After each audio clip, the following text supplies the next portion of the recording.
Hola, ¿qué tal, estimados asesorados de TAC, compañeros maestros de toda la República Mexicana y del estado de Guanajuato, México, Nayarit, Coahuila, del estado de Michoacán, Jalisco, Puebla y de Hidalgo?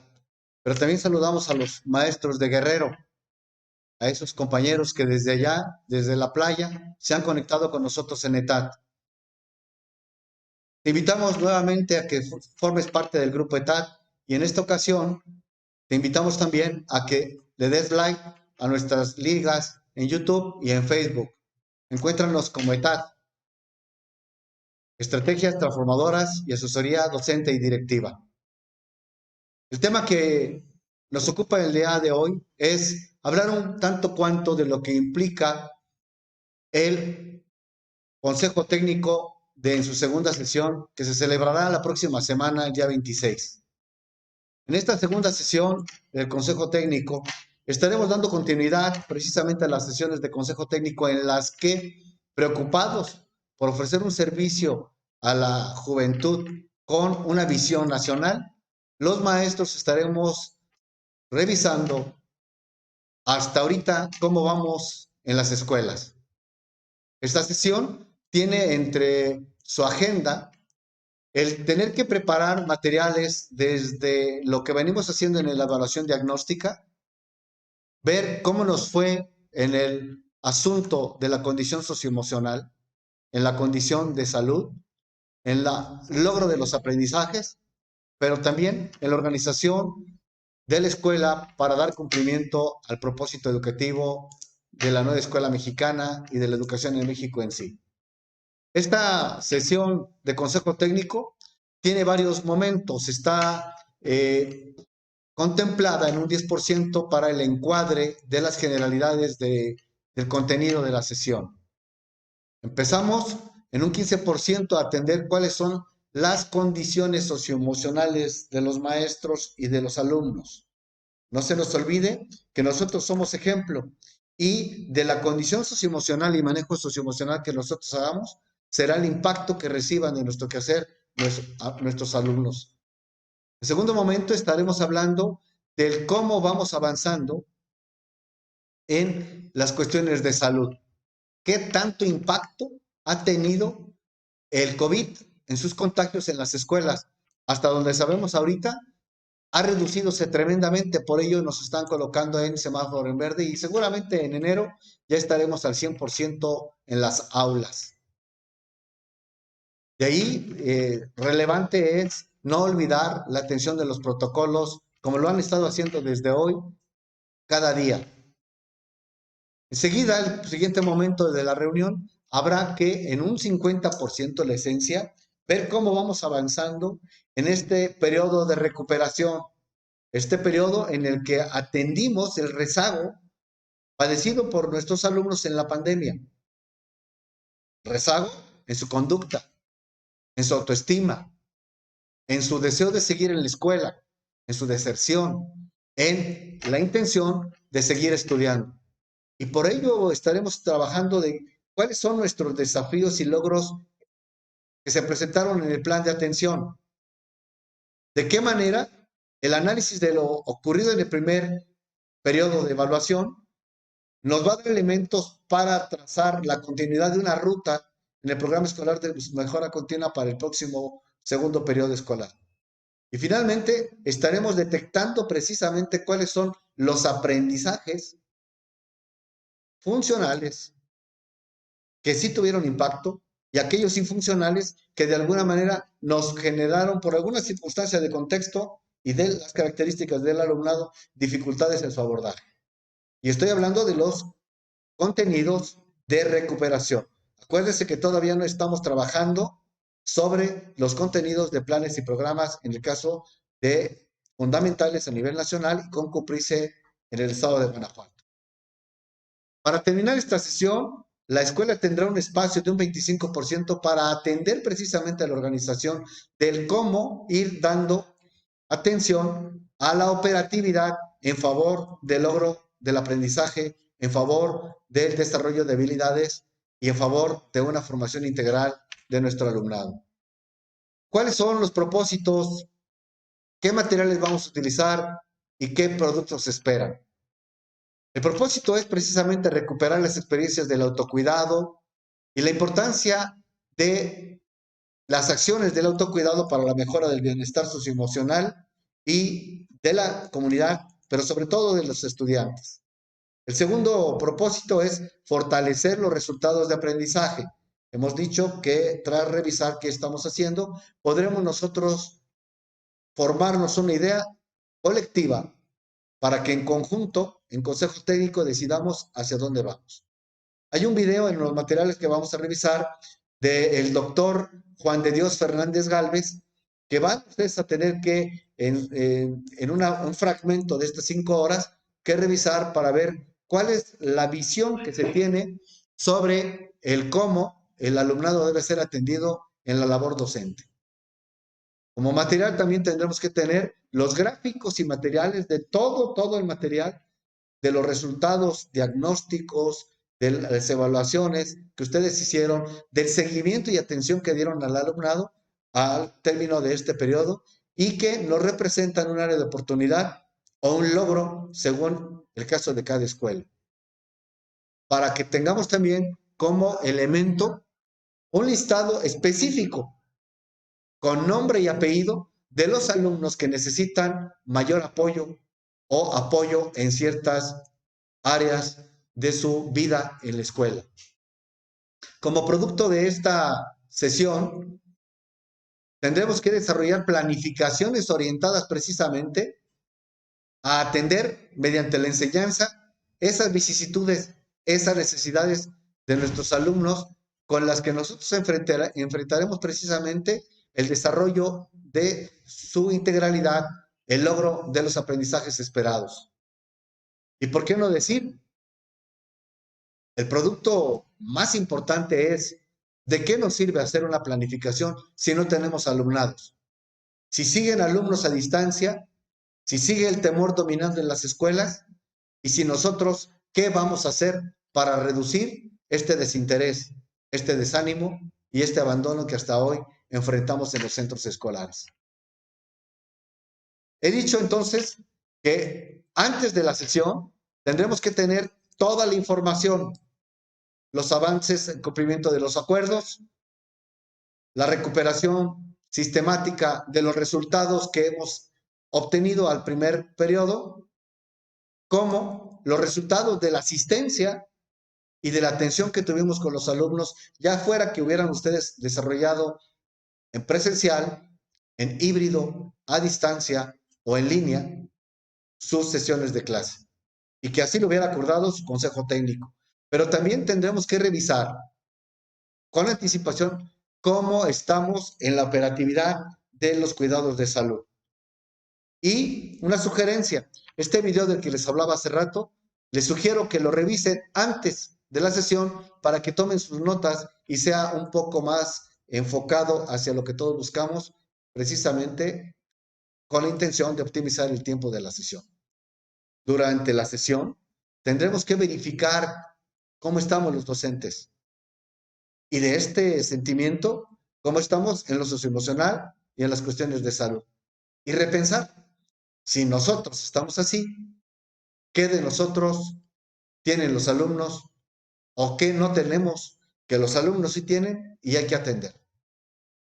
Veremos cómo el plan de atención nos presentó desafíos y algunas guías de acción. Compartiremos en colegiado, en academias o en grupos de pares o en grados de qué manera le vamos a hacer. También analizaremos qué pasó con el periodo de evaluación. Recuerden que estamos evaluando aprendizajes esperados, desarrollo integral.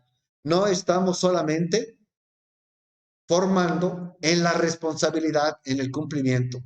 De ahí que yo los invito a que no olviden que la evaluación por proyectos implica una evaluación altamente contenida en rúbricas, donde vemos nosotros el nivel de desempeño del alumno en cada uno de los aprendizajes que esperamos en cada asignatura.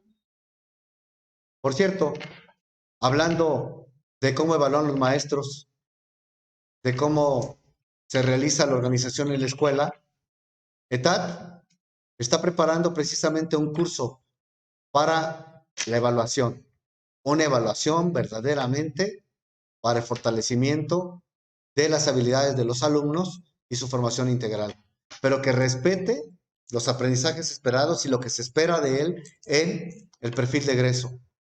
También vamos a tener un curso en siguientes sesiones de la segunda sección de normatividad, esta que nos permite a nosotros defendernos y sustentar legalmente nuestro quehacer. Para terminar en un tercer curso que tendremos que ver sobre la operatividad, cómo gestionar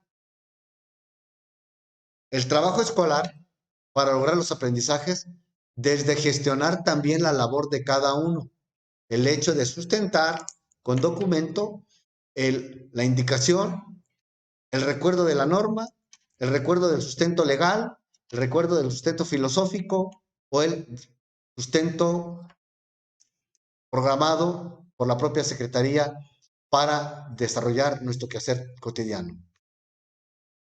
Estaremos también durante la sesión trabajando sobre qué vamos a potenciar mayormente en aquellos aprendizajes que al primer periodo, en aquellas habilidades que en el primer periodo los niños no demostraron tener y que hay que fortalecer, porque ahora sí vamos a empezar a atender el currículum para cada grado, para cada grupo.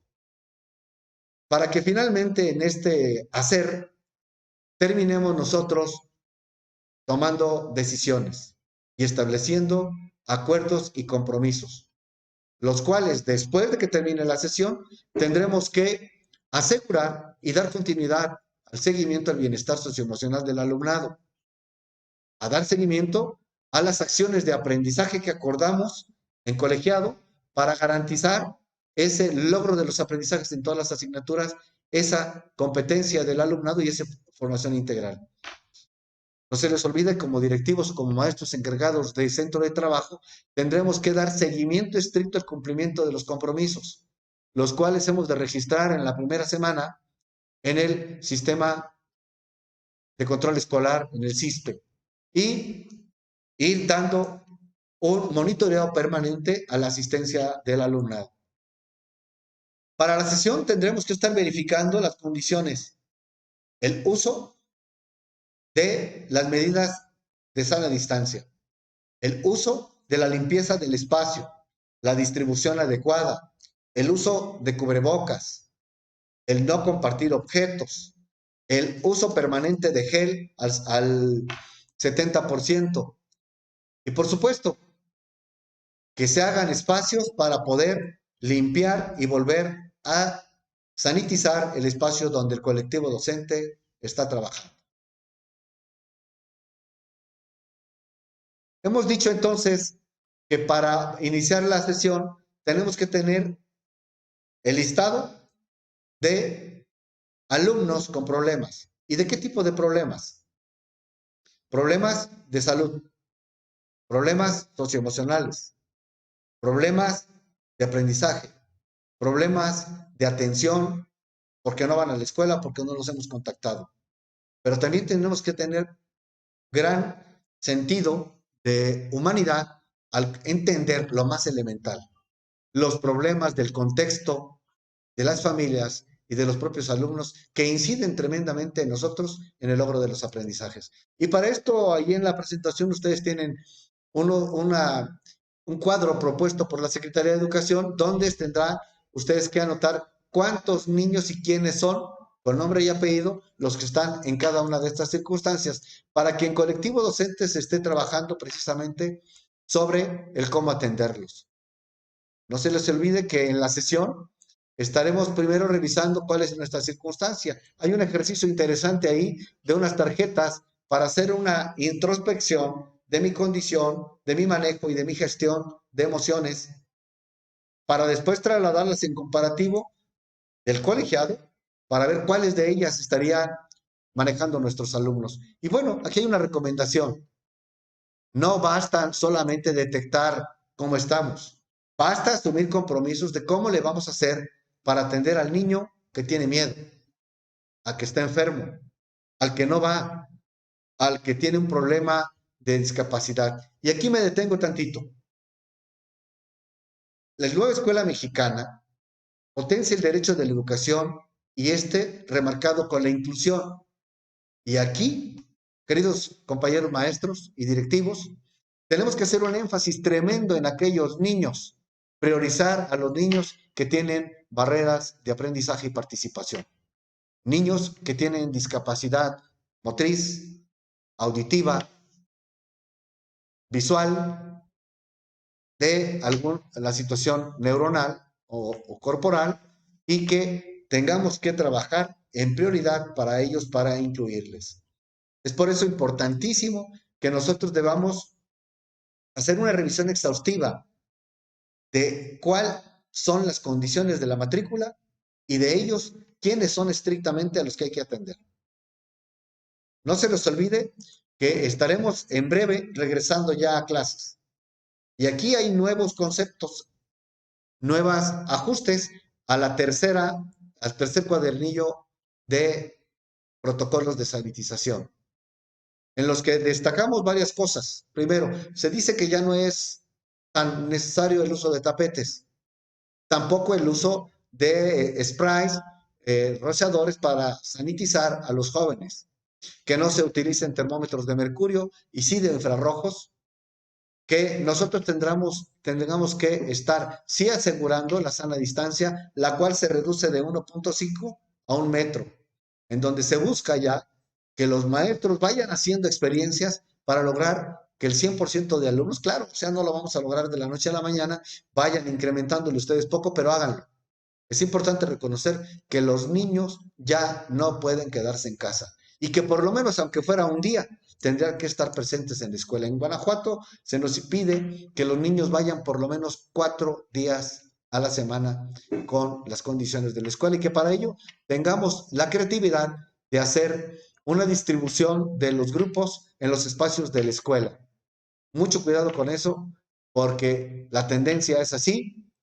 Y aquí un merecido reconocimiento a todos ustedes, porque si en las escuelas el contagio no se potenció como todos temerosamente sentíamos que iba a ser, es gracias al trabajo de ustedes, maestros, gracias a la coordinación y guía de sus directivos y, por supuesto, al acompañamiento de las autoridades de sus estados y de sus regiones.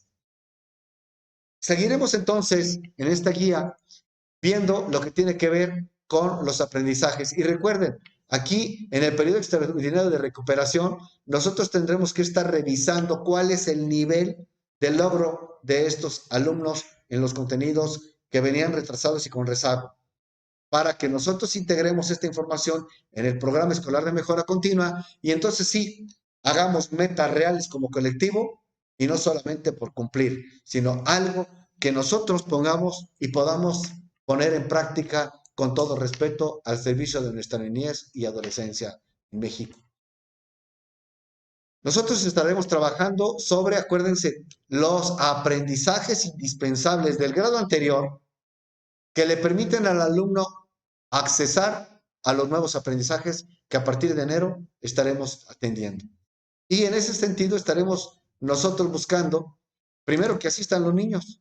Segundo, que sean atendidos en sus cuidados de salud, en sus cuidados socioemocionales, y que motivemos a través de N cantidad de estrategias donde ustedes son expertos, su permanencia, su deseo, su hambre de aprender, pero que todo, sobre todo, maestros, yo en lo personal creo que es importante que el niño se sienta amado por ustedes y que sepa qué esperan de él, que se sienta que hay alguien que de la mano lo lleva y lo está acompañando para encontrar un mejor rumbo y que no se olvide ese niño que en la escuela tiene un amigo, un maestro que se preocupa por ser. Cuando nosotros logramos eso, el niño solito se compromete con el amigo, solito se compromete con su aprendizaje, reconocido se sabe y comprometido actúa. En esta parte de la valoración de los aprendizajes es relevantísimo partir del estado actual que tiene su escuela en el logro de los aprendizajes. ¿Cuáles son las necesidades que tiene el alumnado en general o específicamente de ciertos grupos o sectores para accesar a los aprendizajes? Y por último, tomar decisiones como colectivo, cómo le vamos a hacer. Y para eso vamos a entrar en un espacio de academia, de grado o grupo, donde pues yo les sugiero que incluso pueden hacerlo ya desde ahora. Si ustedes anticipadamente le mandan la guía y la presentación a sus maestros y les mandan tareas, seguramente tendrán una sesión más rica, más comprometida, porque en la cual el diálogo priorice a saber quiénes son los niños que más necesidades tienen, cuáles son los aprendizajes indispensables que se necesita seguir fortaleciendo, cuáles son los niveles de asistencia, inasistencia, comunicación, incomunicación, participación o nula participación que tenemos en los alumnos. Y esto, ¿cómo se refleja en la calificación? Insisto, no califiquemos con colombófilamente, es decir, no con palomitas. Allá, en un lugar que yo conozco, cerca del mar y de la montaña, pero también del lago, algunos maestros califican con palomitas y dicen, si el alumno tiene 20 palomitas de los trabajos del periodo, tiene un 10. Si tiene 14, tiene un 7. ¿Cuál es ese esquema? Cuando planes y programas nos pide evaluar aprendizajes esperados desde aprendizajes clave, evaluar el desempeño y el desarrollo de habilidades en el alumno, su configuración integral, donde la palomita mensajera, esta colombófila, me está dando esa información. Seamos profesores responsables, seamos profesionales y evaluemos motivando con información y acompañamiento a nuestro alumnado.